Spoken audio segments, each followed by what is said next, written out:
Hey there, beer tubers. Welcome back to Maxwell Starr's beer reviews. Tonight, get another special treat for you. This is a beer that is special from Belgium, but it's one that we've been able to get here in New Brunswick for about a little over a year now. This is one that I've been wanting to try for a while. Now, I already have tried it personally, but I just haven't reviewed it yet. And it is one that when we first got it, was one that I was really excited to try because, I mean, come on, pink elephants, man. This is the pink elephant beer. This is Delirium Tremens. 8.7% ABV from Belgium. Extra strong Belgian beer. Delirium is a triple fermented to give you a beautiful, strong, golden blonde Belgian beer with a creamy white head. Yay. Best before, blah, blah, blah. The biggest reason why I haven't been able to review this yet is because I keep buying bottles of it to review, and it doesn't have... It's not a beer you can age. I mean, it is a very strong beer, but it's got a flavor here that kind of fades with time, and as it ages, it's not one that you can... that really ages well.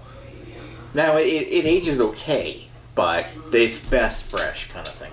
So let's pop top off of this one. I just picked this up about a week ago. Woo! And yep, it's one of those beers. Ah, fuck. So I'll pour a little bit in my glass.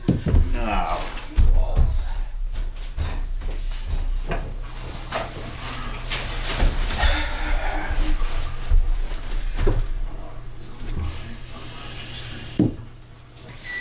Now, to be honest, Delirium...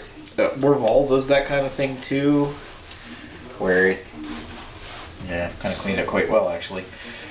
Orval does that sort of thing too, and this because I usually identify Delirium Tremens as being a very similar beer. It is a Belgian blonde ale that is kind of, I think, brewed with Brett's as well. A lot of people use Brettanomyces yeast in their beers as a special touch that gives you that Belgian flavor. A little bit tart sour, a little bit of horse blanket. This one is a Belgian beer, though. I think it is brewed with the same kind of yeast, but just because Brettanomyces is a wild yeast that occurs in Belgium, and it's been harvested to brew in the kind of beers that they identify as being like their traditional styles. Now, the interesting part about this one here is that Delirium Tremens, what part of Belgium is this from? I don't think it actually says.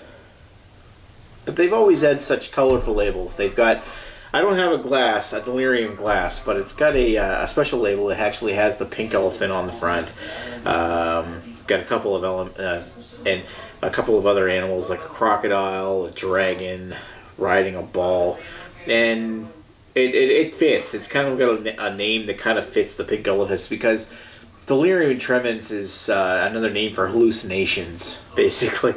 So I think they're trying to imply that you will, if you drink this stuff or too much of this stuff, you'll hallucinate. And, so let's give it a shot. Now, looking at that, I had a lot more head on it, obviously.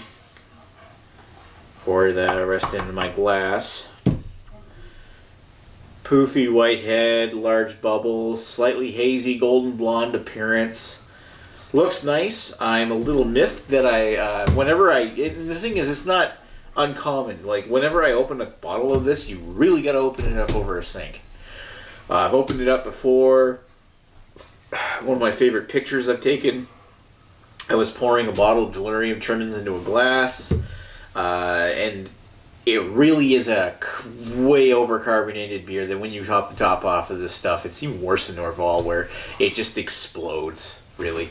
And does it lose marks for that? Well, I mean, chances are when you're in a Belgian brewery, maybe you won't. Or not a Belgian brewery.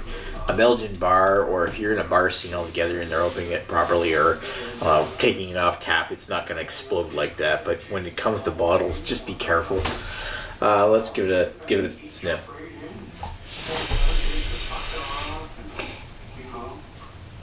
So I'm getting a smell of almost like brown bread.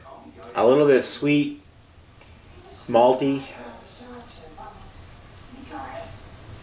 I'm getting a little bit of like of tartness.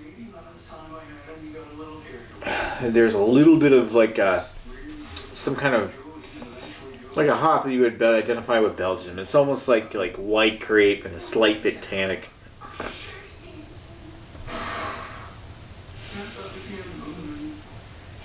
But it's also very light. The biggest thing that you notice is there's like a little bit of white grape and a little bit of this tannic sweetness. And for the most part, the biggest thing you notice is it's very light and has this little subtle sweetness. It's not a very strong aroma at all.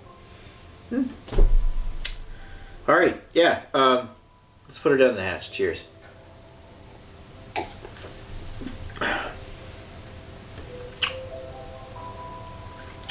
And this is where I get the part that really reminds me of Brett's.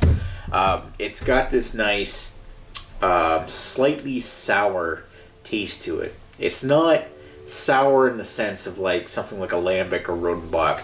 It's more a sweet sour. Like it's kind of brittle is kind of what I've always described it as. You get tastes like a little bit of like this crest of crispness around the back of the mouth.